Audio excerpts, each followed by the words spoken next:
Hola, muy buenas tardes a todos. Muchas gracias por asistir a esta importante conferencia. Nosotros, como Borium, Comunidad de Ciencias del Espacio, hemos tenido la oportunidad de invitar a la doctora Xioli Pérez Campos, jefa del Servicio Sismológico Nacional, a que nos brinde esta conferencia titulada Observaciones de las contorsiones de la placa de Cocos.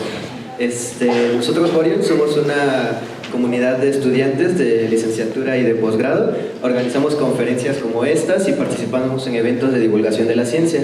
Nos gustaría agradecer por la realización del evento a la Dirección General de Divulgación de la Ciencia y a la Facultad de Ciencias. Antes de leerles la semblanza de la doctora, me gustaría comentarles unas medidas de seguridad, y es que nadie puede estar sentado en los pasillos. Y me gustaría que ubicaran la salida de emergencia más cercana donde se encuentran. En el caso de los que están de aquí de la mitad hacia allá, es aquella, la que está en aquella esquina. Los que están de la mitad hacia acá es la que está allá. Y los que están arriba, la única salida que tienen es la que se encuentra hasta allá, hasta su izquierda.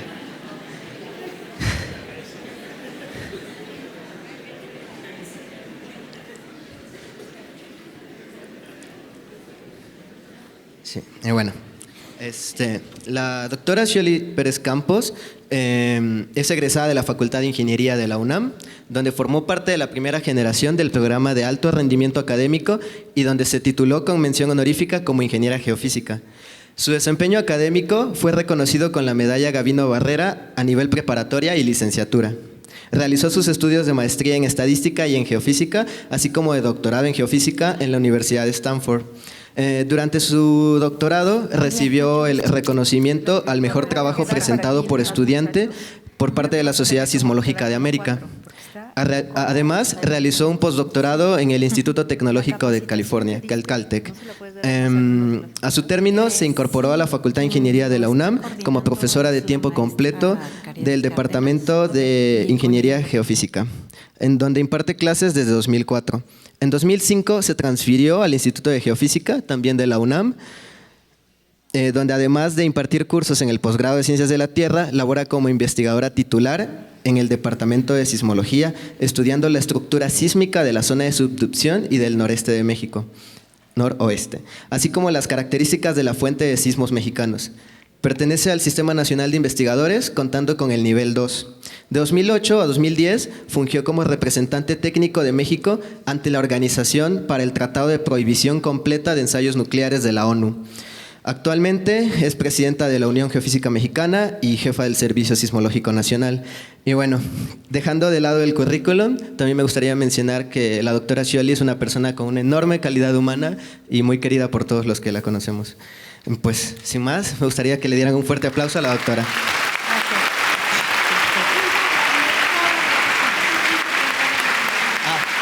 También tenemos con nosotros a la directora de la Facultad de Ciencias. Sí, yo nada más le quiero dar la bienvenida, darles las gracias. Tenemos otro tanto de personas esperando entrar, ya les vamos a avisar cómo ver todo en streaming. Y si es necesario, a lo mejor le vamos a tener que pedir que vuelva a dar otra plática. Yo sé que no ha cesado de darlas. Para eso estamos. Pero sí es muy importante, yo les agradezco que estén aquí. Hay muchísimos mitos de qué es lo que pasó, muchísimas historias raras, y qué bueno que está aquí para explicarnos y que todos ustedes entiendan bien de qué se trata. ¿No se oye? Sí me oyeron, ¿verdad? Bueno, ya las dejo con ella, que es a la que vinieron a ver. Gracias. Gracias. Pues buenas tardes a todos. ¿Sí me escuchan bien? ¿Sí? Ok. Primero que nada, muchas gracias a Borium. Me invitaron a dar esta plática en agosto, a principios de agosto. No es porque los sismos se puedan predecir, no se pueden predecir, no sabíamos qué iba a pasar. Y el título que le habíamos puesto a la plática es esta, Observaciones de las contorsiones de la placa de Cocos, porque es justamente a lo que me dedico. Como oyeron, me dedico a estudiar la estructura y en específico a estudiar la geometría de la placa de Cocos. Entonces yo tenía preparado una plática para el día de hoy, vinieron sismos importantes en México, quedan dentro de la placa de Cocos, entonces parece pertinente pues hablar un poco de ellos, ¿no? Ya que quedan en la placa de Cocos. Entonces voy a empezar con lo que venía yo originalmente a platicarles, que es a lo que me dedico como investigadora, qué sabemos de la placa de Cocos, y creo que es muy importante que todos conozcan cómo es por dentro la placa de Cocos, a qué nos referimos con ello, y ya después ponernos en contexto con los sismos que han ocurrido en los días pasados. Entonces vamos a hablar un poquito de antecedentes y tal vez parezca muy básico, pero vamos a platicar desde qué es un sismo y por qué ocurre, qué son las placas tectónicas, dónde estamos en México. Luego nos vamos a enfocar en la que nos ha dado de Cocos estos días, que es la placa de Cocos, y a platicar de los sismos recientes. Bien, pues un sismo no es otra cosa más que una ruptura. Lo que tenemos es un acumulamiento de esfuerzos, ¿no? Empezamos a empujar dos bloques en direcciones contrarias, se acumulan los esfuerzos aquí hasta que no resiste más el material y se rompe. El ejemplo más clásico es traten de romper un lápiz, ¿no? Lo están doblando y se resiste hasta que no aguanta más y se rompe. Y en esa ruptura ustedes alcanzan a oír un ruido. ¿Sí? Ese ruido lo alcanzan a escuchar porque al momento de romperlo se emiten ondas elásticas, ondas sonoras que viajan por este espacio que llamamos aire, por este medio que llamamos aire, y llegan hasta nuestros oídos. Nuestros oídos serían los sensores. Entonces lo mismo pasa en la Tierra. Cuando ocurre este rompimiento, se generan ondas elásticas, ondas sísmicas, las cuales viajan por el interior de la Tierra y llegan hasta donde nos encontramos nosotros, que seríamos unos de los sensores, o hasta donde tenemos sismómetros y detectan el movimiento del terreno o el movimiento del paso de esas ondas elásticas. Finalmente, pues ese rompimiento pues queda ahí de manera permanente y vuelve a iniciar el ciclo, vuelve a cargarse el sistema, a acumular esfuerzos, cuando no se aguanta más, entonces se rompe y así cíclicamente.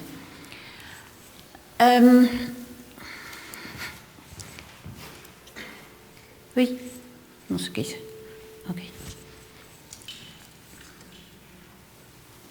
Ok. La computadora decidió abandonarnos.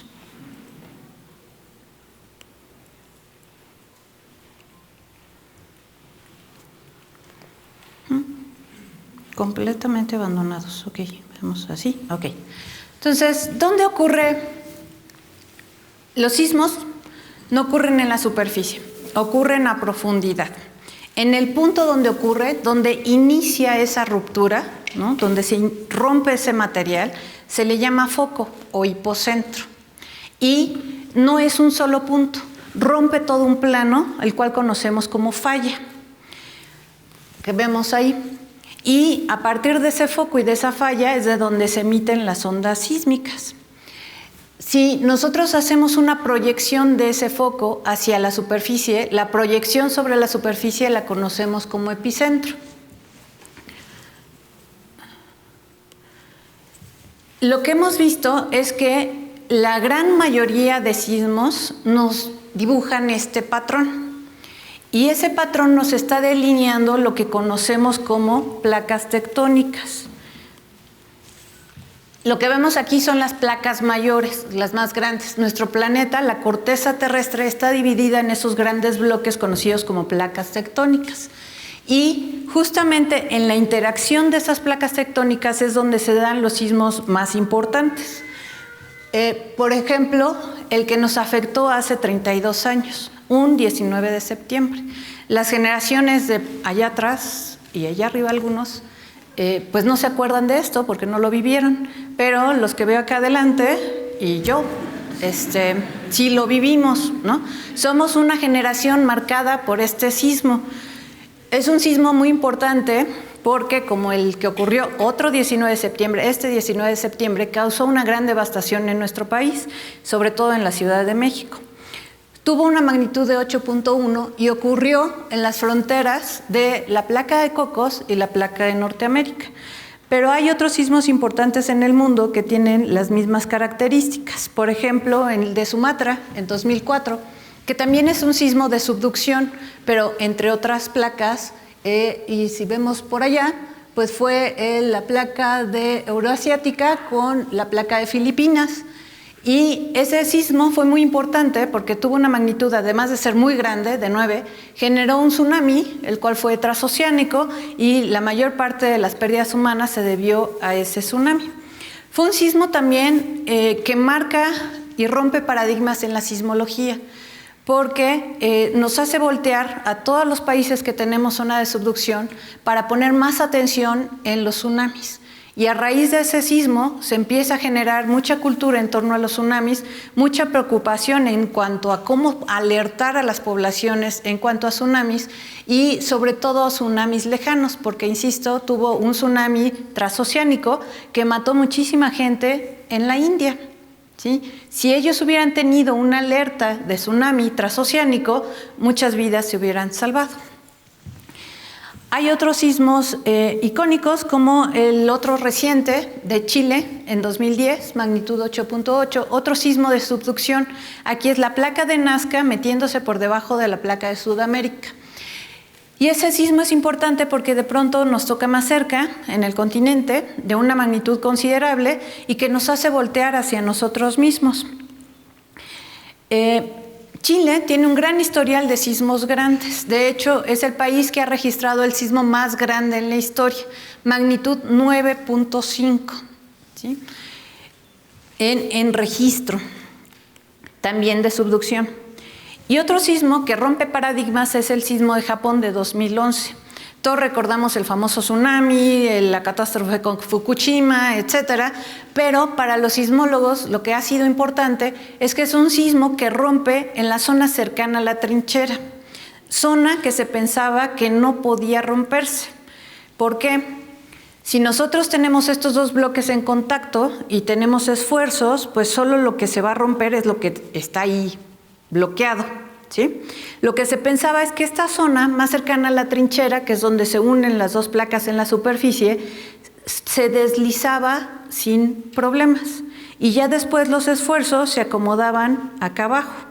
Y entonces, si eso pasaba, esto no tenía capacidad de romperse, no tenía un comportamiento frágil, ¿sí? Tenía un comportamiento más bien dúctil y entonces fluía sin ningún problema. Pero resulta que no, que lo que pasaba es que no había capacidad de visualizar con instrumentos esa zona cercana a la trinchera porque se encuentra a más de 200 kilómetros de la costa y toda nuestra instrumentación se encuentra tierra adentro. Entonces no se había visto que esa zona estaba bloqueada y que tenía la capacidad de ruptura. Nuevamente es un sismo que a todos los países que tenemos zona de subducción nos hace replantearnos cómo es nuestra zona de subducción cercana a la trinchera. Viene a romper todos nuestros paradigmas de qué es lo que se puede esperar en nuestra región. Bien, entonces vámonos a nuestro vecindario, vámonos a nuestro país. México se encuentra en este contexto con esas 5 placas tectónicas. La más grande y donde nos encontramos la gran mayoría del país es la placa de Norteamérica. La otra es placa de Pacífico, donde se encuentra la península de Baja California, y entonces hemos oído estas historias de que Baja California se está separando, ¿no? Y que tarde o temprano Disneylandia va a quedar ahí cerca de La Paz o una cosa así, ¿no? Y lo cual tienen toda la razón del mundo. La península se está separando desde hace 12 millones de años, ¿sí? Desde hace 12 millones de años, los cabos estaban pegados a Mazatlán y les ha tomado 12 millones de años en llegar hasta donde está. Entonces, si se esperan un ratito, no necesitarán pasaporte ni visa, pero son millones de años, ¿sí? No se va a romper de un tirón, un jalón, un sismo de magnitud, ¿qué dicen? 10 o 12 o no sé qué números raros dicen. No se va a romper así. Lo está haciendo todos los días, se mueve, pero muy poquitito, ¿sí? Luego tenemos la placa de Rivera, que es la placa más joven, es la bebé, es bebé de Farallón, ¿no? Antes teníamos una gran placa, que era la placa de Farallón, esa se dividió y dio origen a Rivera y a Cocos. Y la más chiquita es Rivera, que se está metiendo por debajo de Jalisco y Colima. Y ese contacto de placas, ese resultado de esa interacción entre Rivera y Norteamérica, ha dado origen a uno de los sismos más grandes que hemos registrado en México. Uno de magnitud 8.2 en esa región, ¿sí? En las costas de Colima, Jalisco. Tenemos la placa del Caribe, acá al sur. Y esa le toca a los chiapanecos y la parte de Centroamérica estar sobre esa placa. Y la placa de cocos, que insisto, es hay una tienda, ¿no? No quiero hacer el comercial, pero saben de cuál estoy hablando, de petacas, ¿no? ¿Nunca han ido al centro? ¿Son muy jóvenes? Las de Miguel, ¿no? Ok, entonces los de mi generación para arriba entienden mi chiste. Los que no, dense una vuelta al centro buscando esa tienda de petacas, ¿no? El coco de todos los petaqueros. Ok, entonces nuestro coco es la placa de cocos, ¿sí? Esa placa de cocos que está interactuando con Norteamérica. Bien, ¿cómo interactúan las placas? Pues hay 3 tipos de interacción. Veíamos o vemos allí que la placa de Pacífico está en contacto con la de Rivera y de Cocos. Algo está pasando en esa interacción. Lo que está pasando es que las placas se están separando, pero no es que se separen ni quede un hoyo y podamos ir al centro de la Tierra. No, eso no pasa, ¿sí? Por más que Julio Verne quería llevarnos, no pasa. Lo que pasa es que ahí está saliendo material nuevo y formando piso oceánico nuevo, se está formando nuevo material, ¿sí? Y sigue creciendo nuestro piso oceánico y nuestras placas de coco y de pacíficos y se sigue moviendo lateralmente. Esa es la interacción entre esas placas. Tenemos otro tipo de interacción que es lateral, como lo que platicamos hace rato entre Pacífico y Norteamérica y que la península se está separando, sí, lo está haciendo de manera lateral. También Caribe con Norteamérica tienen un movimiento lateral. Y la otra, que es la que nos da más lata, que es la subducción, que quiere decir una placa se está metiendo por debajo de otra. ¿Por qué se meten? Bueno, pues porque las placas oceánicas son más densas, su material es más pesado que el material de las placas continentales. Entonces, ¿quién se va a hundir? Pues la placa más densa, ¿sí? Entonces, esa se mete por debajo de la placa de Norteamérica. Vamos a poner este videíto, a ver si se ve bien, para ver qué es lo que pasa, ¿sí? Entonces, ahí tenemos nuestra placa oceánica metiéndose por debajo de la placa continental. Hay una zona que dice zona asegurada, que es esa zona donde está bloqueada, que no se pueden separar, no se pueden mover. Vemos que hay una deformación en la placa superficial, ¿sí? Se sigue deformando hasta que, ¡pum!, viene el sismo. Eso es un sismo, ¿sí? Y entonces hay un regreso, estamos hablando de materiales elásticos también, que regresan a su forma original. Claro que no tan original, ¿no? Hay algo de daño, pero eso es lo que pasa. Y esto es cíclico. Entonces, bueno, ¿qué sí sabemos de los sismos? Es que donde ha habido un sismo grande, puede haber otro sismo grande. Eso sí lo sabemos, ¿sí? Entonces, vámonos ahora a lo que es la geometría de la placa. ¿Por qué es tan importante conocer la geometría de la placa? Bueno, uno, porque pues eso es lo que me da artículos, ¿verdad? Y me permite estar en el SNI y esas cosas. Pero ya en serio, para lo que me sirve es para poder entender todas estas cosas.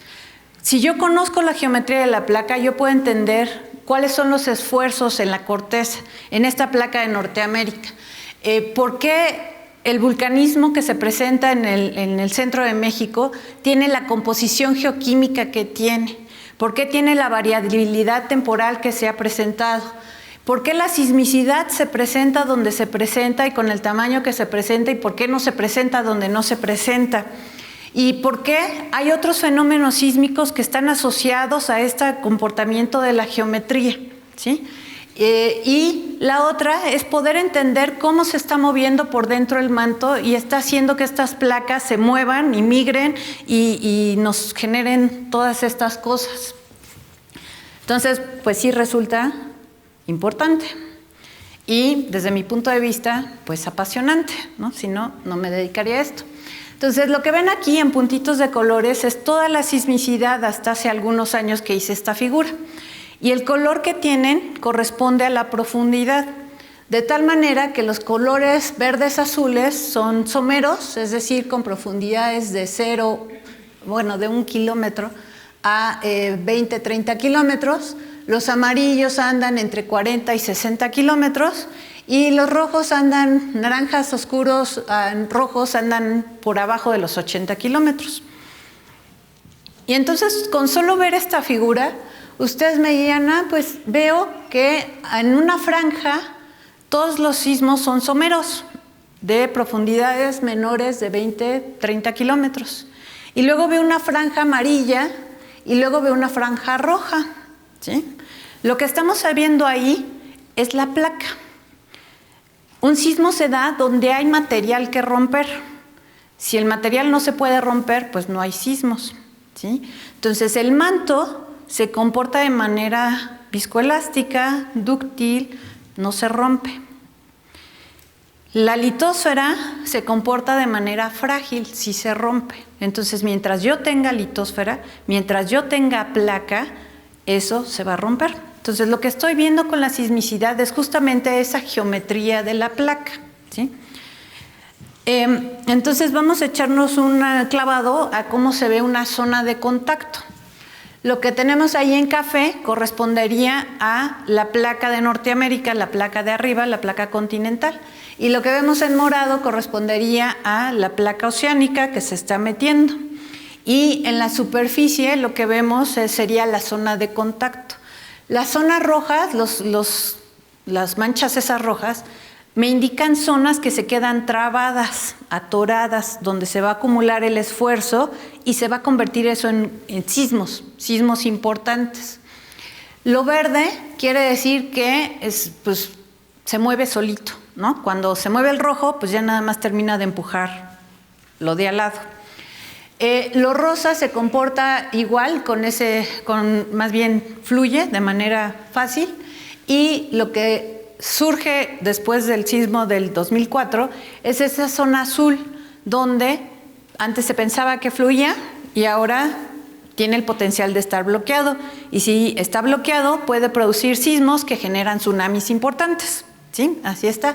Y luego se ven unas manchitas pequeñitas, ¿sí? Y esas manchitas pequeñitas son zonas que pueden estar trabadas también, pero que me van a generar sismitos chiquitos, ¿sí? Entonces serían sismitos de 4, de 3, de 2, de 1, de 0, menos 1, etc. Sí, sí hay sismos de 0, menos 1, porque es una escala logarítmica. Entonces así se ve esa superficie. Ahora, si yo hago un corte y ahora veo de lado las placas, lo que veo ahí es una geometría no muy común en las placas, sino es una geometría que ahorita les voy a contar sobre el centro de México. Gracias. Perdón. Que sería esta que se ve como horizontal. Entonces vemos aquí la placa de Cocos, correspondería a la placa de Cocos, y acá la placa de Norteamérica. Estos sismos de contacto, de subducción o interplaca estarían aquí, en el contacto entre las dos placas. Mientras que tenemos otro tipo de sismicidad que va a ocurrir acá, dentro de la placa, ¿sí? ¿Por qué ocurre? Pues imaginen que tienen el brazo aquí colgando, lo jalan, ¿no? ¿Y qué le va a pasar eventualmente? Aquí está atorado. Si este no lo muevo, aquí está atorado, y este lo sigo jalando, ¿qué le va a pasar a mi brazo? Crack, ¿no? Se va a romper. No se me va a caer, se va a romper aquí adentro, ¿sí? Se va a fisurar, se va a fracturar, como ustedes quieran, depende de qué tan fuerte haya estado el jalón. Eso le pasa a la placa, ¿sí? En su interior se va a romper porque esta placa está en esfuerzo, y aquí pues sería similar a lo que le está pasando al lápiz cuando lo doblo, ¿sí? Estoy haciéndole la flexión y generándole esfuerzos. Entonces, bueno, con eso, ya que sabemos cómo se ve por dentro la placa, ahora regresemos a cómo estudiamos nosotros esa geometría. Lo primero que nos parece obvio es con la sismicidad. Ya vimos que la sismicidad me está diciendo, me está delineando por dónde está pasando la placa. Entonces eso hicieron en el 95 Pardo y Suárez. Este es uno de los primeros trabajos que delinea esa geometría. Entonces vemos aquí la placa de Cocos metiéndose, la placa de Rivera metiéndose, y acá la placa de Norteamérica moviéndose en esta dirección. Y estas curvas de nivel nos están indicando dónde quedaría, de una interpretación basada en los hipocentros, en la sismicidad ahí observada, dónde quedaría el techo de la placa de Cocos, ¿sí? Serían esas curvas de nivel. Entonces me dirían que aquí la placa de Rivera pues se ve inclinada más o menos como unos 20 y tantos grados, que acá es una inclinación más suave y que acá en el sur otra vez tiene una inclinación un poquito más pronunciada, ¿sí? Entonces lo que vieron ellos es que la geometría de la placa de Cocos variaba de norte a sur. Y además había otra cosa muy curiosa, que era esto, que nuestros volcanes activos están alineados de esta manera, ¿sí? Dentro de la faja volcánica transmexicana, así se llama. En general, cuando estamos en una zona de subducción que está alineada con la costa del continente, los volcanes también están alineados con la costa del continente. Pero en este caso no están alineadas, nuestra costa viene para acá y la faja va para allá, ¿sí? Esta es la trinchera, que es donde se unen las dos placas y no es paralela a la faja volcánica. Entonces eso era una observación muy peculiar para México, hasta que se vio estas curvas de nivel. Resulta que corresponde la profundidad de la placa con la posición del vulcanismo, ¿sí? Los volcanes se dan cuando se tienen las condiciones de temperatura y presión para que se generen los fundidos en la placa y suba este magma y me genere volcanes en la superficie. No se dan aleatoriamente. Y todo esto corresponde a las profundidades en donde la placa, el material de la placa, se puede fundir y generar vulcanismo. Entonces, lo que se ha visto de esta faja volcánica transmexicana es que en la composición de los magmas ha variado con el tiempo, ha tenido una progresión lateral, pero también ha tenido una progresión hacia el norte, ¿sí? Y esto lo han explicado algunos autores con el cambio en la geometría de la placa. Entonces, la placa de Cocos originalmente era toda así parejita, y después, hace algunos millones de años, algo le pasó, lo cual todavía estamos tratando de entender, que se sube y se pone horizontal, y eso empuja el vulcanismo del sur hacia el norte, y ahorita la placa, que está así, en el centro, se está regresando para acá, y eso está empujando el vulcanismo hacia el sur, ¿no? Y además, también resulta que, recuerdan que hace rato les dije que Farallón era el papá y luego salió Rivera y Cocos. Cuando eso pasa, hubo rupturas en la placa que hacen que esta ruptura de Farallón se fue, ¿sí? Y esa ruptura hizo que hubiera una migración en la geoquímica de los magmas. Entonces, todo esto parece estar relacionado con esa geometría y la historia de la geometría de las placas. Entonces, como sismólogos, lo que queremos es delinear mejor esa geometría y entender y poderla correlacionar con las otras observaciones. Entonces, desde el 2003, 2004, empezamos con experimentos sísmicos, con muchas estaciones, muchos sismógrafos. El primero fue en el 2004.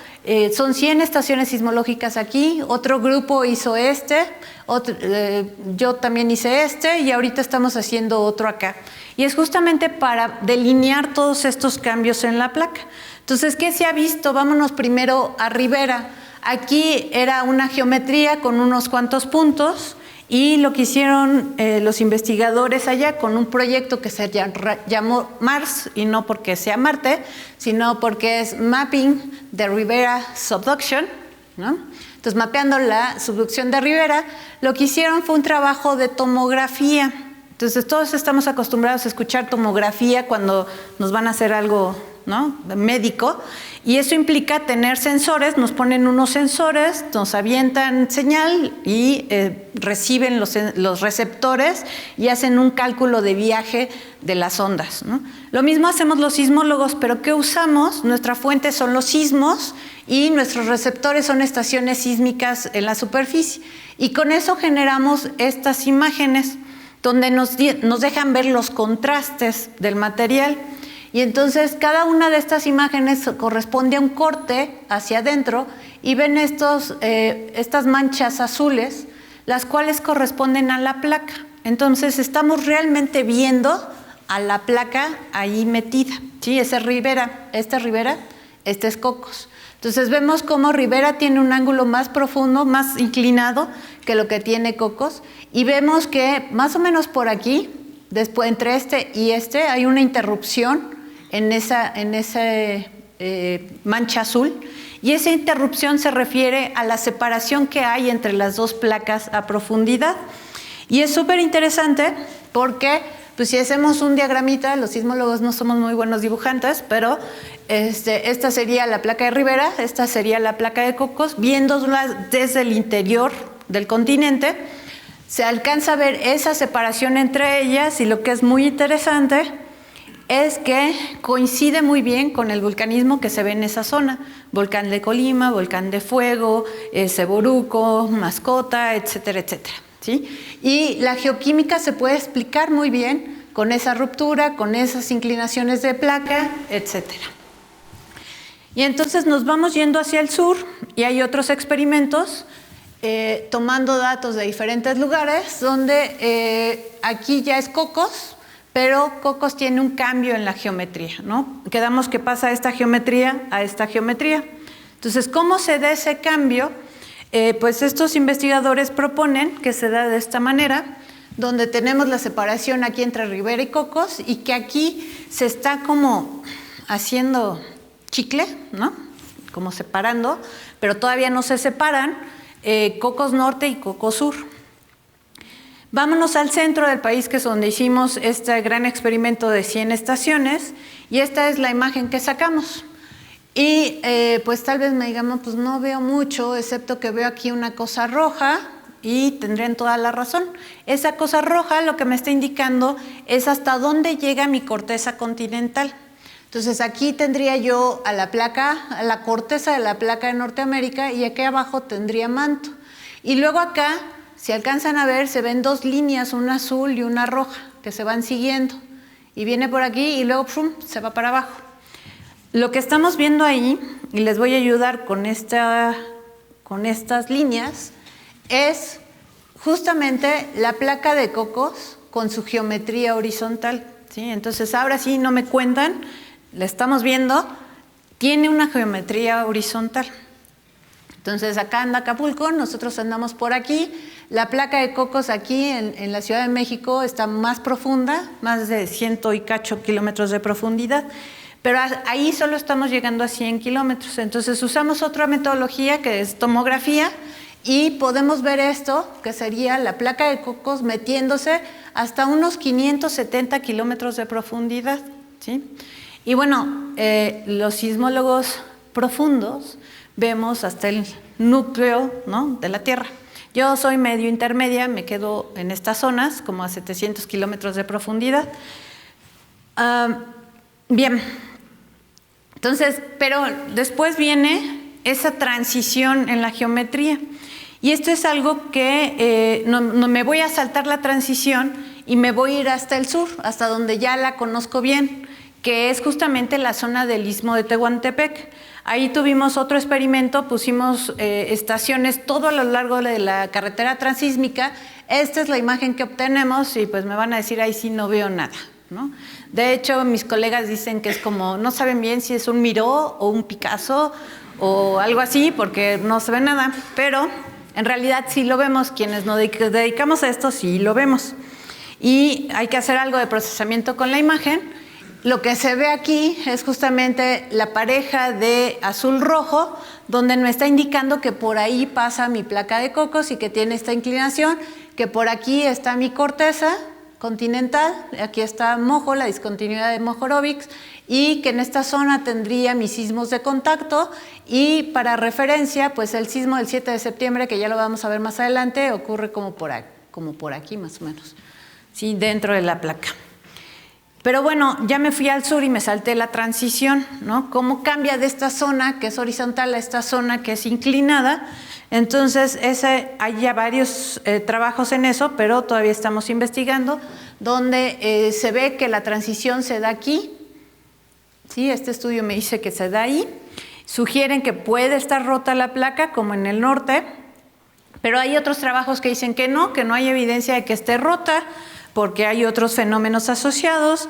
Entonces, una posibilidad es que se esté regresando la placa con diferentes velocidades. Y entonces, si ustedes tienen una placa así, estas van más rápido, esta va más lento en su regreso, pues esta se queda horizontal y estas al jalarse, pues van a terminar rotas aquí, ¿sí? Entonces esa es una de las hipótesis que está ahorita y que estamos tratando de comprobar. ¿Cómo lo estamos tratando de comprobar? Bueno, pues estamos poniendo un montón de estaciones aquí. Ahorita creo que ya llevamos como 40 puntos y esperamos seguir mapeando esa zona, pero es un trabajo que está en proceso. Entonces, bien, pues eso es como los sismólogos pueden ver adentro, ¿no? Y es gracias a los sismos que ocurren o en otras partes del mundo o sismos que ocurren en nuestro país. Entonces, ¿cómo obtenemos los datos? Ahora me voy a referir al Servicio Sismológico Nacional. Ahí recibimos los datos de 157 estaciones repartidas en todo el país que provienen de estaciones que nosotros mismos operamos y estaciones que operan otras instituciones académicas sobre todo. Con ellas lo que hacemos es rápidamente, de manera automática, detectar sismos que tienen magnitudes por arriba de 4. Los chiquitos los detectamos, los calculamos, pero los reportamos más lentito. Pero si automáticamente se determina que el sismo tiene una magnitud por arriba de 4, inmediatamente se publica en nuestras redes sociales, las cuales debo decir que últimamente adquirieron mucha popularidad. Esta ya era popular, pero esta no era tan popular y de pronto nos volvimos muy populares. No sé por qué. Y a la par de esos sistemas automáticos hay un analista 24 horas del día, 7 días de la semana, no es el mismo, son varios que se están rotando y están revisando toda la información que está llegando para hacer una revisión de la localización y la magnitud. Entonces, después de que salió este preliminar, ellos hacen la revisión y una vez que estamos seguros de que esos valores de localización y magnitud son los adecuados, lo publicamos, ¿sí? Vienen más revisiones.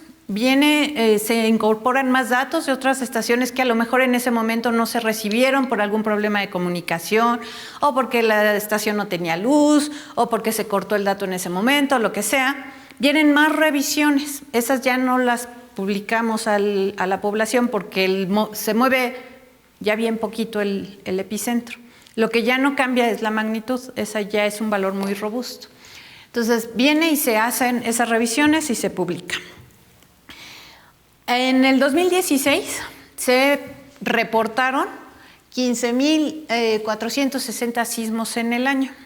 Y si ustedes revisan las estadísticas anuales del servicio, pues resulta que se reportaron más, ¿no? Que en 2015 fueron como 10,000 y cacho. Entonces, la pregunta lógica es, ¿está temblando más? ¿Sí? La respuesta es no. Lo que estamos haciendo año con año es añadir más estaciones. ¿Sí? Seguramente los que están afuera no nos pueden escuchar. ¿Sí? Entonces, es lo mismo. Si no estamos cerca de quien está hablando, pues a veces ni siquiera entendemos. A veces lo oímos, pero no entendemos. Y a veces ni nos enteramos nada. ¿Sí? Es lo mismo con los sismos. Necesitamos tener las estaciones cerca de donde está temblando para los sismos chiquitos. Para los sismos grandotes no, esos se ven re bien en todo el mundo. No hay problema. Pero los chiquitos no. Y hay muchísimo más chiquitos. La proporción es a 10. Si yo tengo un sismo de magnitud 5, tengo 10 de magnitud 4, tengo 100 de magnitud 3, tengo 1000 de magnitud 2, etcétera. ¿Sí? Entonces, la cantidad de sismos chiquitos es bastante. ¿Cómo vamos este año? Pues hemos sido bastante productivos, ¿no? Se han añadido muy pocas estaciones este año, si no mal recuerdo solo han sido 2 que se han incorporado, pero ya llevamos hasta hace un ratito 15,547 sismos reportados. Es decir, ya llegamos a lo mismo que el año pasado. Y aquí sí está temblando más. ¿Por qué? Porque lo que tenemos es una secuencia de réplicas de un sismo importante. ¿Sí? Y son muchos sismos chiquitos en una zona donde tenemos muchas estaciones. Entonces sí, estamos viendo más sismicidad. Vámonos con los sismos grandes. Este mapa lo que nos muestra son los sismos desde 1900 de magnitud de 6, al menos de 6. ¿Sí? En el mapa hay 302 sismos de magnitud al menos de 6. Eso quiere decir, son sismos que fueron percibidos en una región más o menos considerable, ¿sí? Pero, bueno, de esos, 218 fueron de magnitudes entre 6 y 7. 81 fueron de magnitudes entre 7 y 8. ¿Sí? Sí, tiembla mucho en México y sismos grandes. 3 han tenido magnitudes arriba de 8. A ustedes, la mayoría, ya les tocó experimentar 1. A nosotros ya nos tocó experimentar 2. A mi abuelo ya le tocó 3.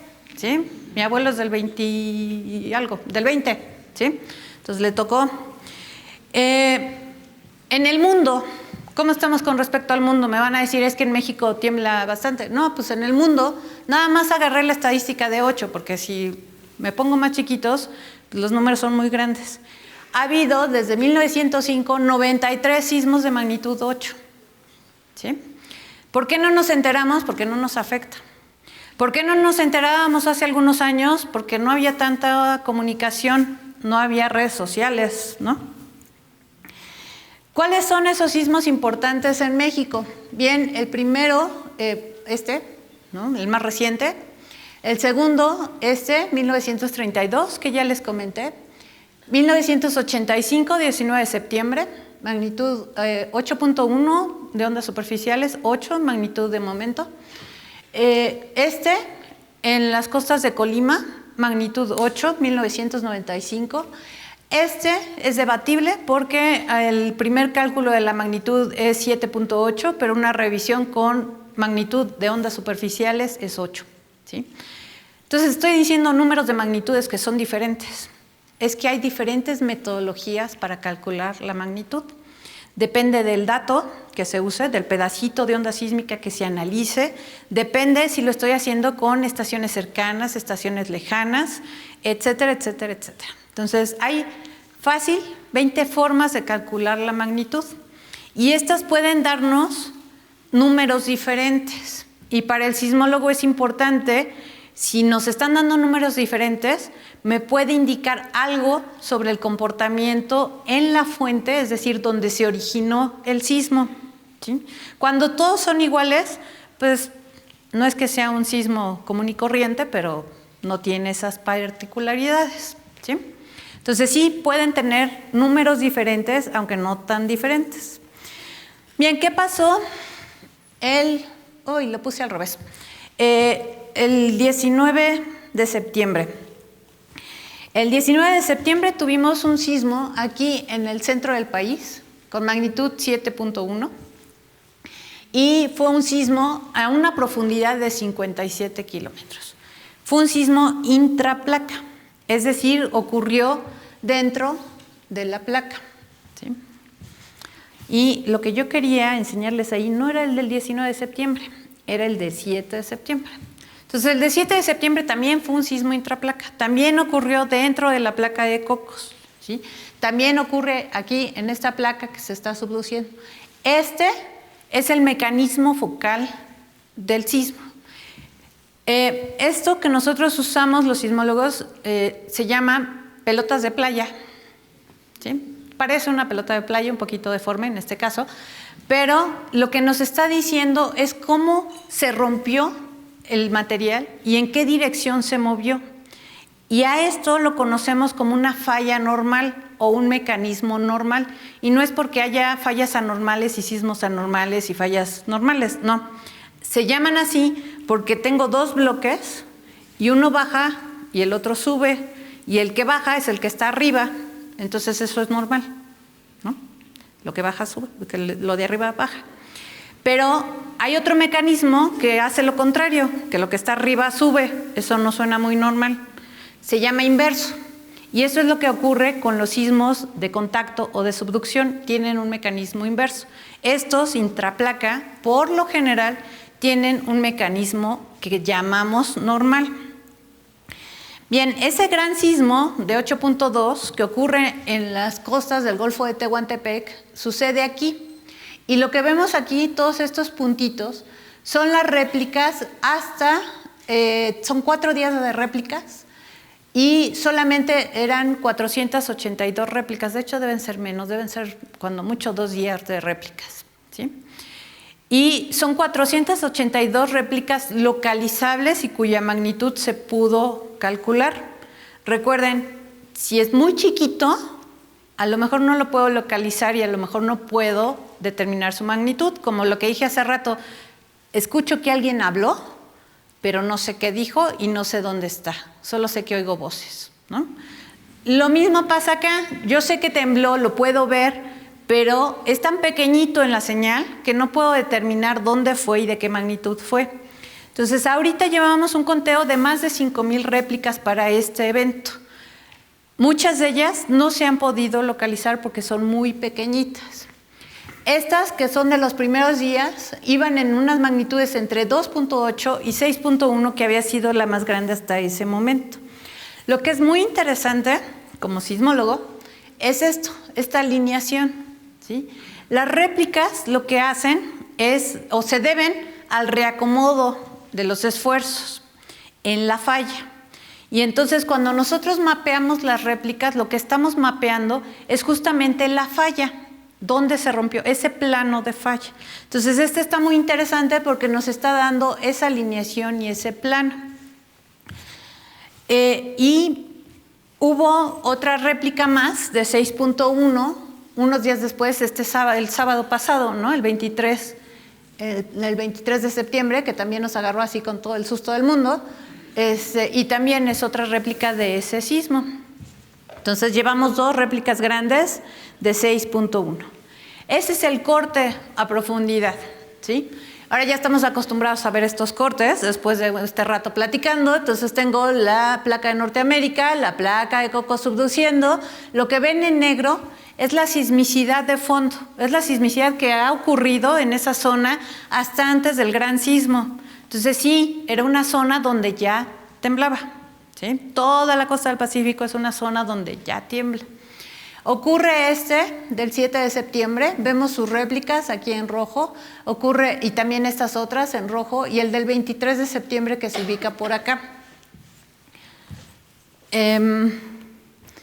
Bien, ahora sí, el que sí quería, el del 19 de septiembre, que ocurre acá en el centro, y ocurre a una distancia de 120 kilómetros de la Ciudad de México, pero a una distancia pues casi de 600 kilómetros de ¿sí?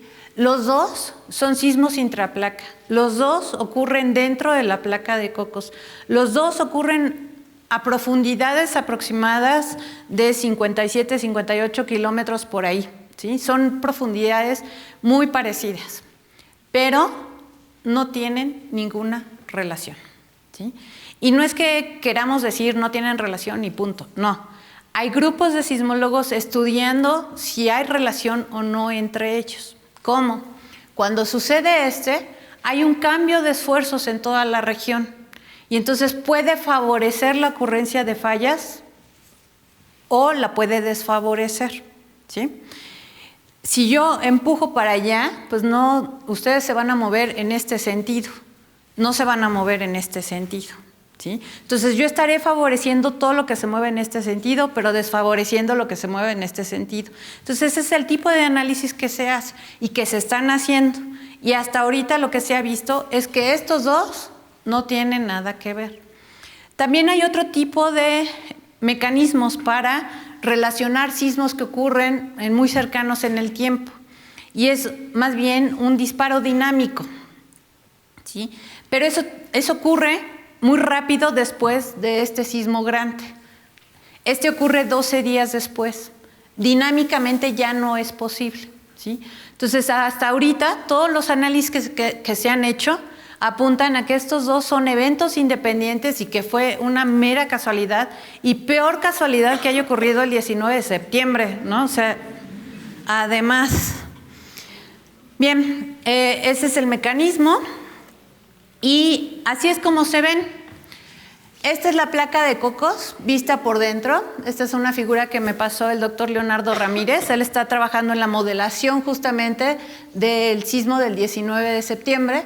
Y lo que vemos aquí ubicaríamos el sismo del 85 sobre la superficie de la placa.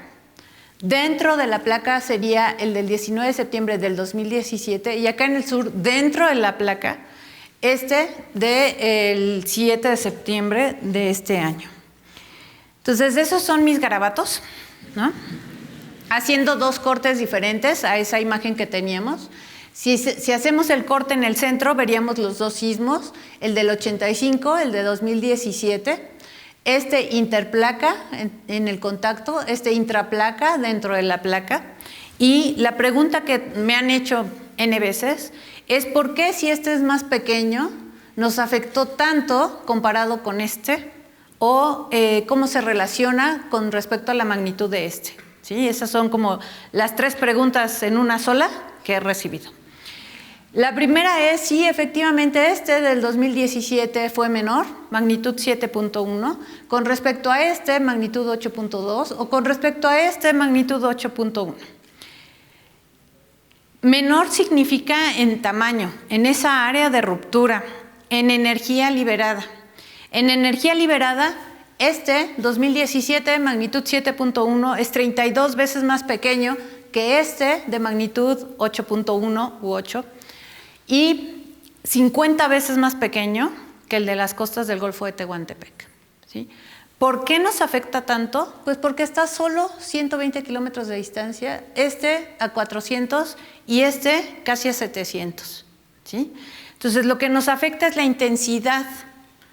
Nos afecta que estamos muy cerca de la fuente y nos afecta que estamos en una ciudad que fue construida en un antiguo lago y donde se amplifican espantosamente las ondas sísmicas a su paso, ¿sí? Bien, han tenido comportamientos bien diferentes. O sea, no solo es el tamaño, sino el número de réplicas. Por un lado, el del 19 de septiembre, que tuvo 39 réplicas observables, ¿sí? Muchas de ellas son tan chiquitas nuevamente que no las podemos localizar y calcular. Solo 12 de ellas se han reportado con localización y magnitud. Y la más grande ha tenido una magnitud de 4. Y parece ser un comportamiento muy común para los sismos que han sido intraplacas en esa región. Así se han comportado. Mientras que parecido, o un primo ahí cercano, ¿no? En el 99, el sismo de Tehuacán, 15 de junio, tuvo una magnitud de 7, poquito más chiquito, pero algo. Y solo se reportaron 13 réplicas en un mes, y la mayor tuvo una magnitud de 4, ¿sí? Perdón, 4.5. Hubo 3 con magnitudes arriba de 4. El sismo del 7 de septiembre es otra historia completamente diferente. Llevamos más de 5,000 réplicas, como decía. Las mayores son las de 6.1. Y una de las preguntas que también he recibido bastante es: ¿esto normal? No desde el punto de vista de mecanismo normal, sino comportamiento de réplicas, ¿es atípico o es común? ¿Sí? Y pues uno, como sismólogo, está acostumbrado a ver estos sismos intraplaca, pero no tan grandes, generalmente son más pequeños, de magnitudes 7 o por ahí, con muy pocas réplicas, pero lleva muchísimas réplicas. Lo que vemos ahí es la estadística del número de réplicas según el tamaño. Llevamos 170 réplicas con magnitudes arriba de 4.5, es decir, se están sintiendo ya en la zona epicentral. Esto es el número de réplicas reportadas por día. Vemos que ya está disminuyendo, como es el comportamiento de las réplicas, va a disminuir con el tiempo, pero que de pronto tuvo un repunte, y ese repunte es porque tuvimos una réplica grande, un 6.1, y ese mismo pues tiene sus propios hijitos, ¿no? Tiene sus réplicas. Entonces hay un repunte otra vez y vuelve a bajar. Pero ¿esto es atípico o se ha presentado en otros lados?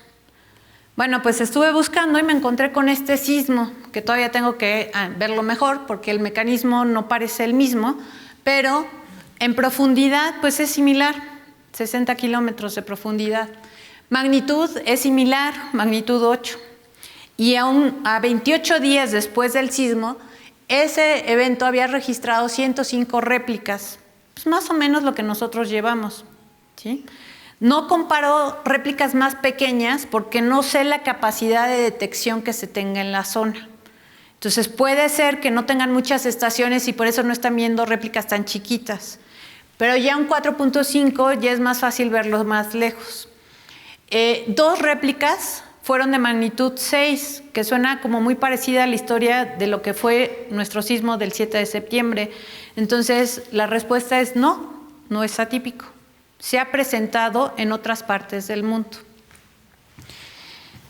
Pero bueno, ya tengo que parar.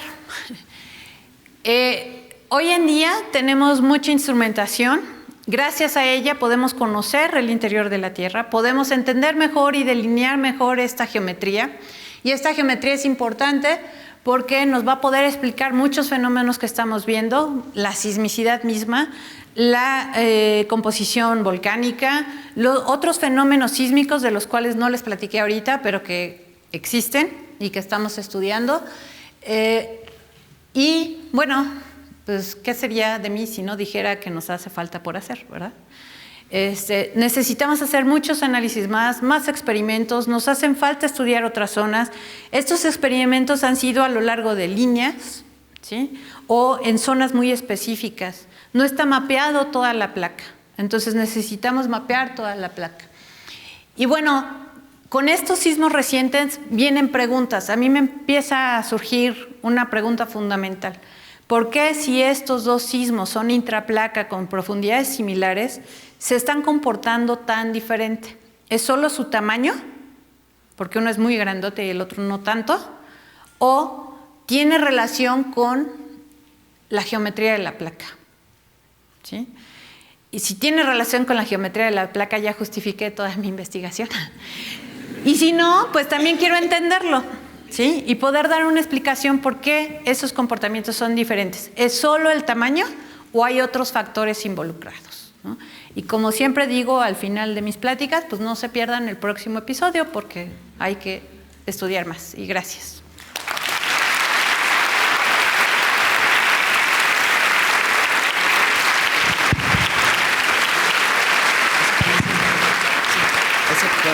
Podemos usarlo.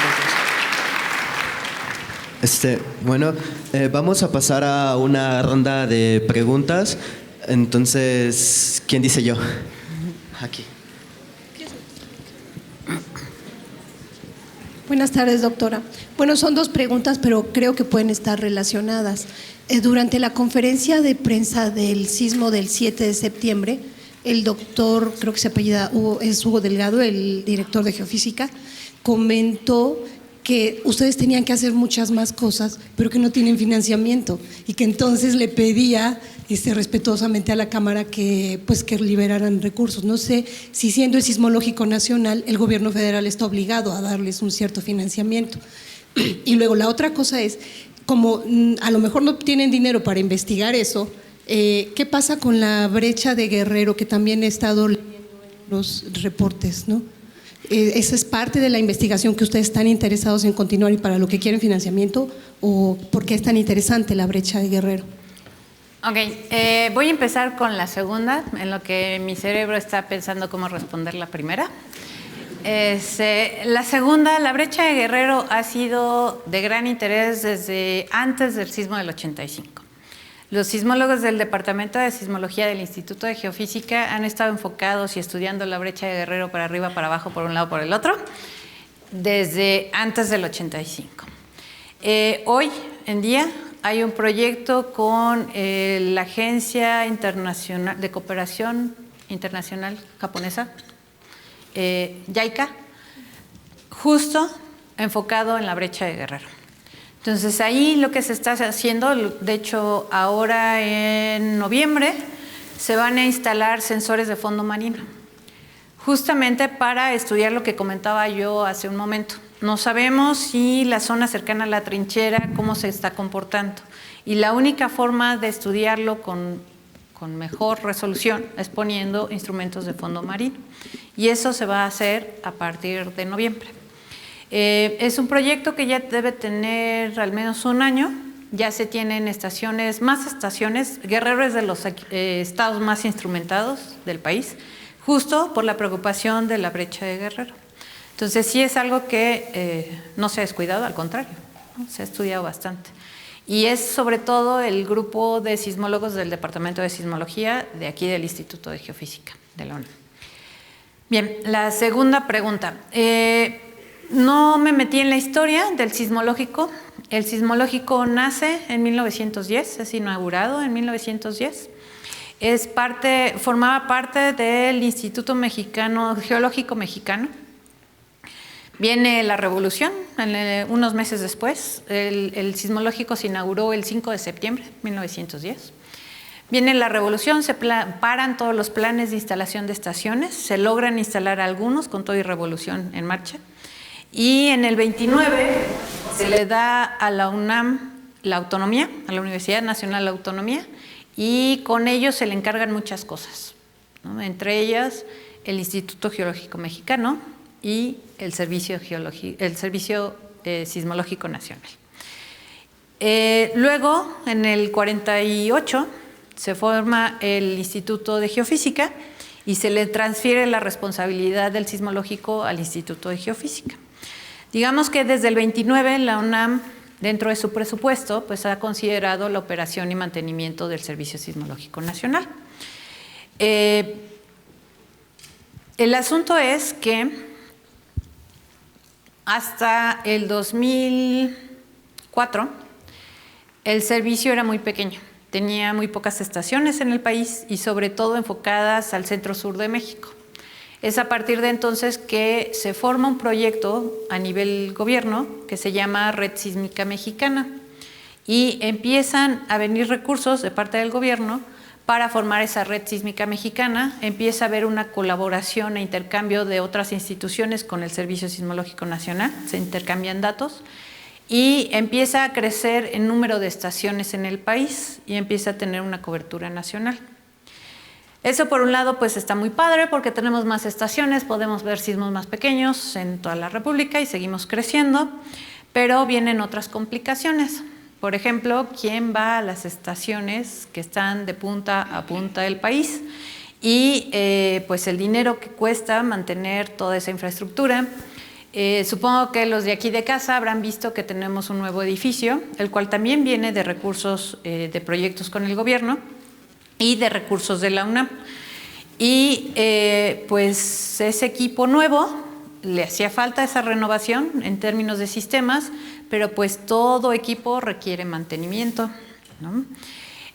Vimos que ha aumentado el número de sismos que se registran año con año y pues hasta hace 2 años teníamos 2 analistas, ¿no? Y nosotros operamos 24/7 y pasamos de unos cuantos sismos. De hecho, hasta hace algunos años había días que se reportaba un sismo al día.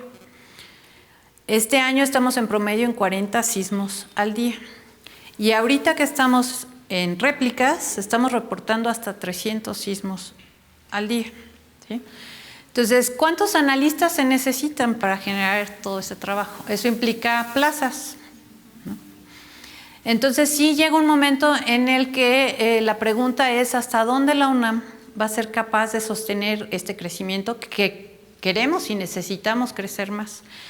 A nivel nacional les mostraba yo el mapa de estaciones. Entonces hay estaciones donde todavía hay huecos y si ocurre un sismo pequeño no lo podemos registrar. Afortunadamente el gobierno escuchó esto hace unos años y se preocupó y nos dijo, díganos qué se necesita, ¿sí? Entonces, bueno, lo primero que se necesita son los fierros, es poner las estaciones. Bien, eso ya viene, ¿sí? El proyecto ya está, ya se arrancó. Pronto llenaremos de estaciones el país, no tantas, pero sí suficientes como para decir que tenemos una buena cobertura. ¿Pero qué va a implicar eso? Los analistas me ven con una cara de terror, ¿no?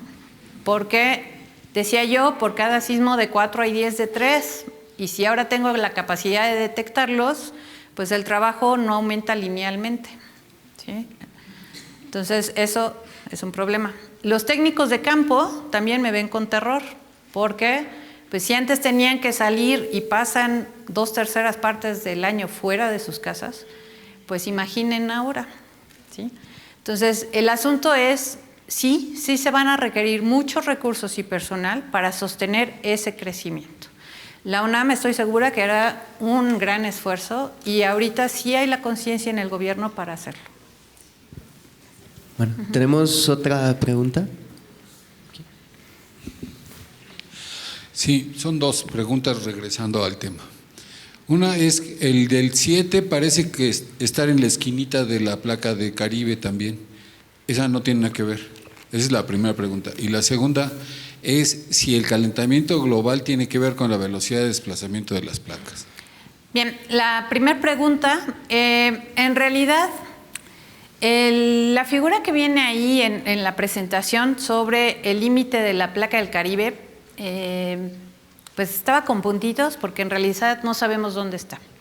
¿Sí? Hay mucho debate científico todavía de por dónde está pasando ese límite de placas. Entonces podría ser que donde se rompió en proyección a superficie realmente estamos cerca de ese límite entre Norteamérica y Caribe. Sin embargo, ese límite no tuvo nada que ver con el sismo del 7 de septiembre, porque el sismo ocurrió dentro de la placa de Cocos, no tuvo nada que ver con las placas corticales, ni con Norteamérica, ni con Caribe, no importa dónde se encuentre su límite. ¿Sí?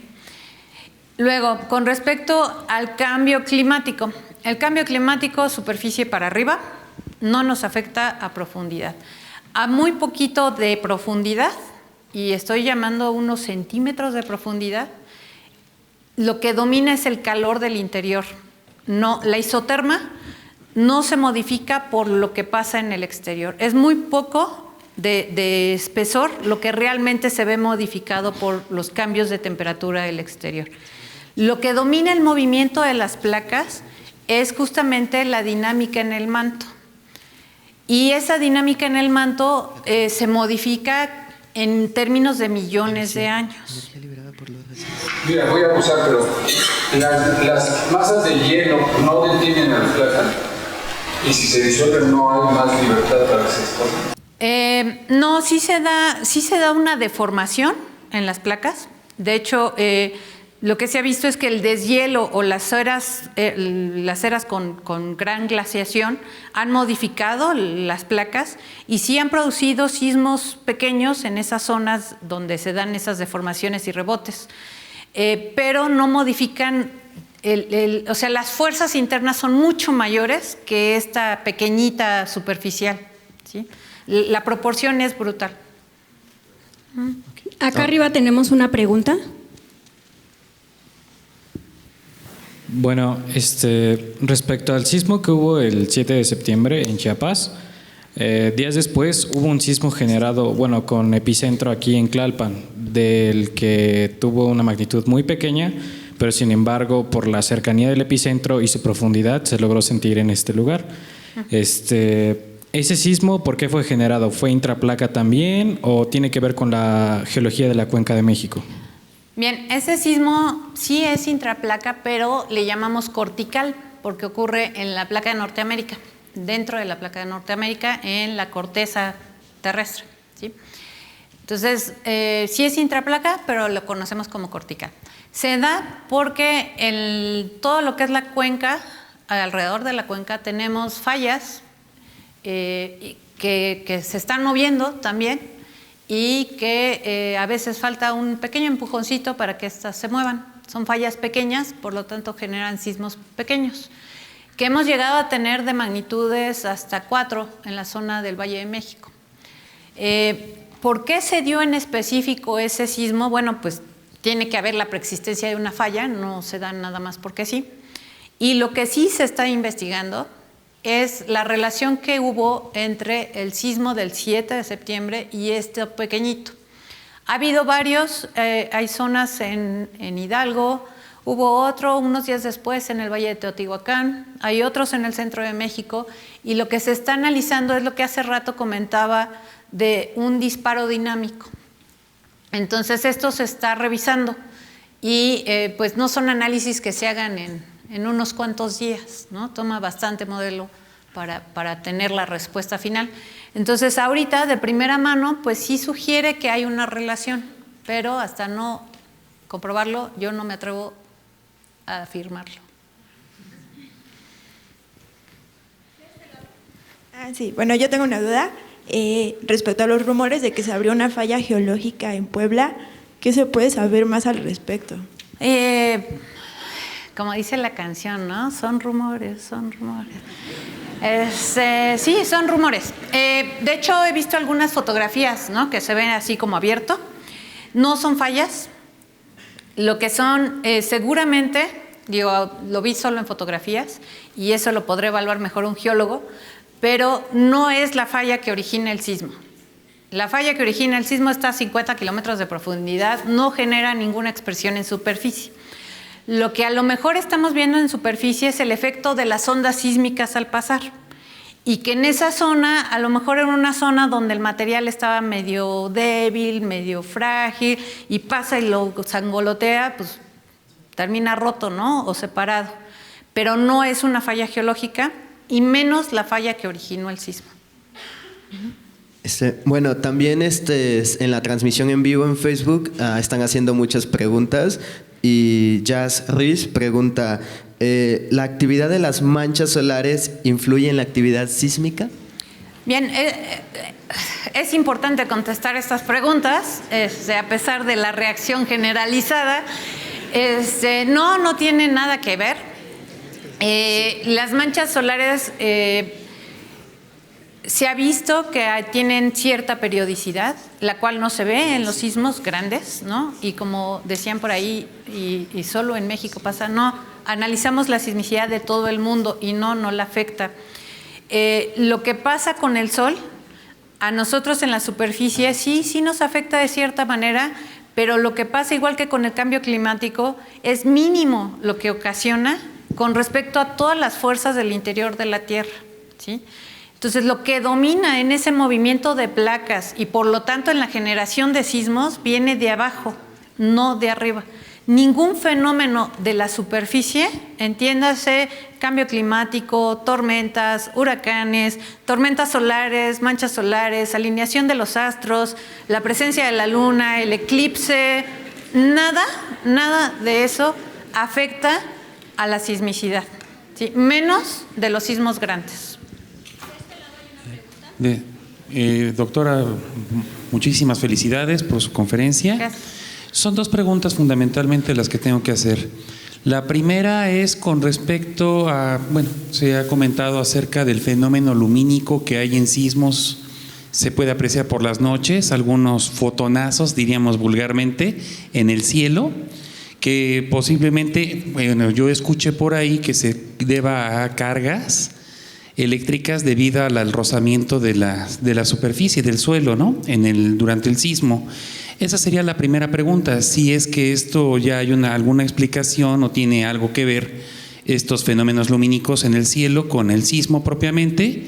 Y la segunda también sobre si hay alguna probabilidad de que esté conectado, de que sean causa y efecto lo que está pasando con el Popocatépetl y precisamente el sismo que acabamos de vivir. Gracias.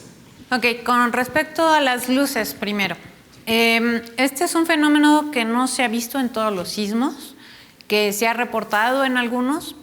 Para algunos de ellos se ha propuesto una hipótesis que tiene que ver con una ionización que se da cuando hay una fricción en las rocas, ¿sí? Para el que vivimos el 7 de septiembre en la Ciudad de México, yo me permito poner esta hipótesis en duda. Personalmente me tocó ver un transformador volar. Estamos en una ciudad con muchos transformadores. Estábamos en una noche lluviosa, con mucha nubosidad, la cual pues sí pudo haberse ionizado, pero más que nada por estas descargas eléctricas de estos fenómenos más humanos que de la Tierra. Pero desconozco realmente el fenómeno, no soy experta en ese tema, no podría yo explicarlo, entonces no puedo descartarlo. Personalmente lo que viví sí fue un transformador, ¿no? Pero lo otro no lo puedo descartar porque no es mi forma, ¿sí? Y la otra, se me fue, perdón, el volcán, ya, para algunos volcanes, en algunos sismos grandes, sí se ha visto una un incremento en la actividad volcánica. Hasta el día de ayer, antier, el Popo estaba en su actividad normal. La actividad normal que ha tenido por meses, años, desde el 94. No había ninguna variación, ¿sí? Ayer, hoy en la mañana, perdón, pero ya no sé en qué día vivo, hubo una explosión, pero tampoco se ve anómala. O sea, no se ve que haya habido un incremento como lo hubo, porque sí lo hubo en el 99. En el 99 mencionaba yo el sismo del 15 de junio de 1999, con epicentro cercano a Tehuacán, Puebla, y ese sí despertó un poquito más al volcán, sí hubo un incremento en su actividad. En hasta ahorita no se ve una modificación, es más los rumores que la realidad. Y nada más para que quede el registro, para estos temas consulten el CENAPRED, Centro Nacional de Prevención de Desastres. Ellos hacen un monitoreo muy cercano, 24/7, del volcán. Buenas tardes, profesora. En uno de sus artículos habla acerca del bajo acoplamiento y de la ausencia de terremotos en la sección horizontal, justo debajo de la zona sur de la Ciudad de México. Entonces me gustaría saber si el terremoto del 19 de septiembre fue en esta zona, dentro de esa zona, o a qué se refiere con la ausencia de terremotos. A ver, vamos a poner ¿no? Con la ausencia de terremotos me refiero a la zona donde está horizontal, exactamente, ¿sí? Y nosotros estamos ubicando más o menos el del 19 de septiembre en donde se da el doblez, no en la zona plana, sino ya en la zona doblada. Y perdón, es que está sonando y es de la oficina, yo espero que no sea nada grave. Y entonces en la zona plana no se ven ni sismos intraplaca ni sismos de contacto, ¿sí? Lo que sí está ocurriendo en esa zona plana es lo que no les conté, pero pues ya voy a hablar de ello. Lo que está ocurriendo se llaman sismos silenciosos. Son deslizamientos que uno los puede caracterizar como sismos, porque hay un deslizamiento a lo largo de una falla, ¿no?, de ese contacto entre las dos placas, pero un sismo, como lo conocemos, ocurre en unos cuantos segundos. La otra pregunta clásica, ¿cuánto dura un sismo? ¿No? Bueno, desde el punto de vista del sismólogo, el sismo del 7 de septiembre duró como unos 30, 40 segundos. Eso es lo que le toma a la falla romperse y desplazarse, ¿sí? Eso es un sismo normal, de ese tamaño, común, corriente. Para el del 19 de septiembre le tomó como unos 20 segundos. Gracias. Le tomó como unos 20 segundos para ¿sí? En cambio, los que ocurren aquí, en esta zona plana, se llaman silenciosos porque tardan 6 meses. ¿Sí? ¿Cómo sabemos que ocurren? Porque acá en la superficie tenemos GPS y con ellos podemos ver que esto se está moviendo para acá y que de pronto se regresa sin que haya un sismo. Y entonces sí lo traje preparado por si salía la pregunta. Entonces lo que vemos ahí es el GPS en la costa.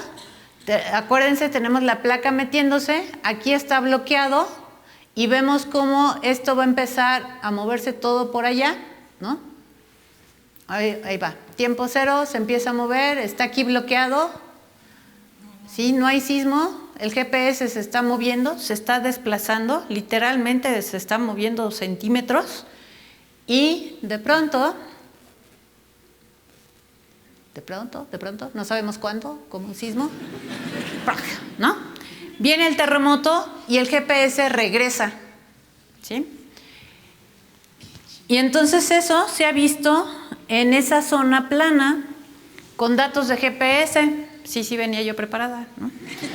Entonces, aquí lo que vemos son datos de GPS dentro de, a lo largo de la costa. Esto es Acapulco, acá anda Cayaco, Coyuca, Zihuatanejo, Cerro de Piedra, todo esto es a lo largo de la costa, ¿sí?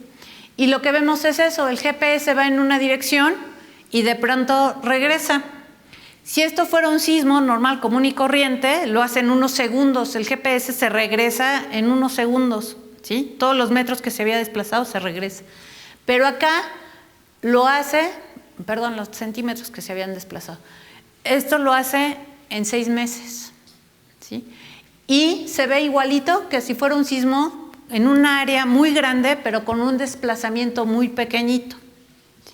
Eso es lo que está ocurriendo en esa zona horizontal. Se llaman sismos silenciosos porque no los vemos con sismogramas y no los percibimos como humanos, ¿sí? Los únicos que nos pueden decir que existen son los GPS. Tenemos una última pregunta acá arriba. Hola, oye, a mí me gustaría que ahondaras un poquito sobre este rollo de oscilatorio, trepidatorio y magnitud, que parece ser que no, o sea, no sé si estas magnitudes que tú manejas no parecen reflejar lo que sentimos nosotros por acá arriba cuando suceden. Bien, entonces oscilatorio y trepidatorio se refieren al movimiento que sentimos, que percibimos, ¿no? Es un término que surgió a principios del siglo XX para describir el movimiento que se percibía, pero en realidad lo que tenemos son ondas sísmicas, ¿sí? Y las ondas sísmicas pues tenemos de 2 tipos, ondas de cuerpo, ondas superficiales. Las ondas de cuerpo tenemos ondas P, ondas S, ondas superficiales tenemos ondas Love, ondas Rayleigh. Entonces en todos los sismos, chiquitos, medianos, grandotes, hay esos tipos de onda. Se van a emitir, ¿sí? Ahora, ¿qué pasa? Las ondas P tienen un comportamiento o son ondas compresivas, ¿sí? Se van a mover en una dirección y mis estudiantes ya están preparados para lo que sigue. Se van a mover en esa dirección y van a ir comprimiendo y dilatando el material, ¿sí? Son ondas compresivas, tenía que hacerlo, ¿verdad? En cambio, las ondas S son ondas de corte, son ondas tangenciales, ondas de cizalla. Van a moverse en esa dirección, pero van a ir moviendo el material de en corta, ¿sí? Y también verticalmente, ¿sale? Pero ahora, el sismo no viene de acá, de ladito, viene de allá abajo. Entonces, si me llega una onda P, que fue compresiva, ¿cómo la siento? ¿Sí? Si me llega una onda S, que fue de corte, ¿sí? La siento oscilatoria. Ahora, si tengo una onda Rayleigh, esas sí viajan por la superficie. Y lo que me van a describir es un movimiento elíptico retrógrado. Me describen una elipse y regresan, ¿sí? Conforme van avanzando. Entonces, ¿qué siento? Que subo y que bajo. Y las ondas Love es como si estuviera viendo yo una víbora, ¿no? ¿Han visto las víboras cómo se desplazan? Así, las ondas Love me van a mover así, a su paso. Entonces, cuando la gente dice, es que yo lo sentí oscilatorio, y el de al lado dice, no, yo lo sentí trepidatorio, y el otro los ve y dice, ay, pues yo lo sentí de los dos, en realidad se refiere a qué momento y qué onda fue la que sintieron. Pero el movimiento es en 3 direcciones, ¿sí? Entonces, para arriba, para abajo, derecha, izquierda, vertical, ¿sale? Y luego, la otra, magnitud. Ok, son 2 conceptos bien diferentes, magnitud e intensidad. No son sinónimos, aunque no nos guste decir 10 veces magnitud, no podemos usar intensidad, porque significan 2 cosas diferentes. Entonces, magnitud se refiere al tamaño, qué área rompe, cuánto se desliza, cuánta energía libera. A eso se refiere, magnitud, ¿sí? Entonces, 7.1 significa que liberó, y no me quiero equivocar, pero algo así como 9 por 10 a la 15 joules, ¿sí? Más o menos. 32 veces más, pues eso será un sismo de magnitud 8.1, ¿sí? 32 veces menos, pues será un sismo de magnitud 6.1, en términos de energía liberada. Intensidad es lo que sentimos, es con qué violencia se mueve el terreno, con qué aceleración se mueve el terreno, ¿sí? Entonces, la intensidad se puede medir en escala de Mercalli, ¿sí? Que se refiere a cómo lo percibimos, ligerito, medianón, bien fuerte, olvídenlo, ¿sí? O lo puedo hacer instrumentalmente y pongo un acelerógrafo y veo cuánto fue la aceleración que se registró. Entonces vámonos al sismo del 19 de septiembre original y bis, ¿no? O sea, 85 y 2017. La diferencia de tamaño es 32 veces menos energía en el reciente, pero lo sentimos horrible, ¿no? Si nos tocó aquí en Ceú, en el 4º piso, lo sentimos espantoso. Y quienes vivieron el del 85 en Ceú me van a decir, no lo sentí tan feo, ¿no? Y tienen toda la razón del mundo.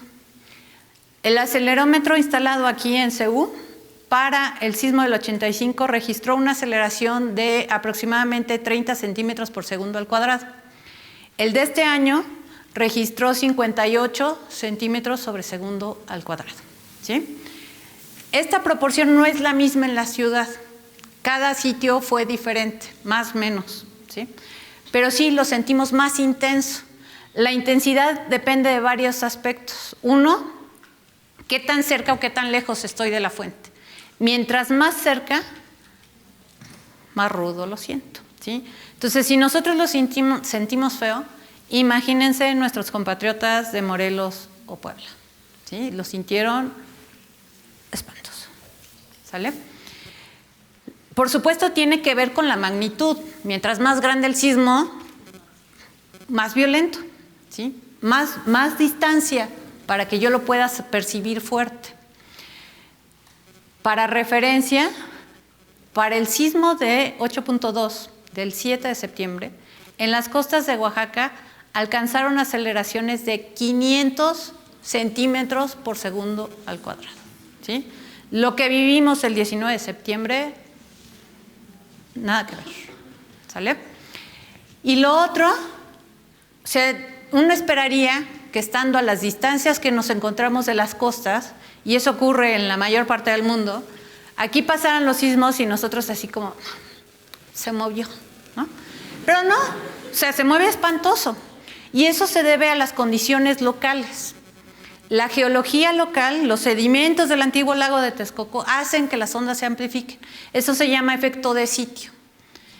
Y entonces esos tres factores, magnitud, distancia y efecto de sitio, puede variar la intensidad. Y no se siente igual en la Ciudad de México, en la zona de Lomas, que nosotros aquí en Ceú estamos en zona de Lomas, que en la zona del lago, que sería Cuauhtémoc, Condesa, Roma, o que la zona de transición, donde para este sismo en particular es donde se dieron la mayor parte de los daños. Entiéndase Tasqueña, Tlalpan, ¿no? Y todos los demás daños que se den, ¿sí? Entonces, no es lo mismo el concepto, no es lo mismo magnitud que intensidad. Bueno, con eso finalizamos la ronda de preguntas. Felicidades por venir a informarse de primera mano, porque la doctora Scioli es la principal referencia de sismología en México. Queremos agradecerle y entregarle un reconocimiento. Aquí está el reconocimiento.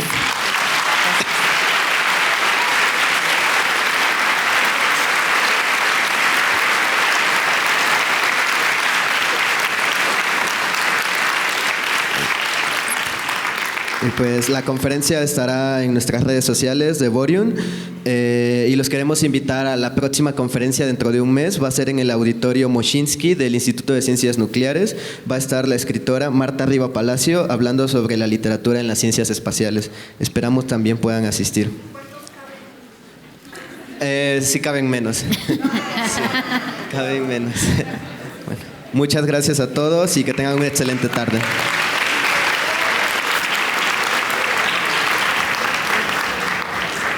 Muchas gracias, Alejandro. Buenas tardes.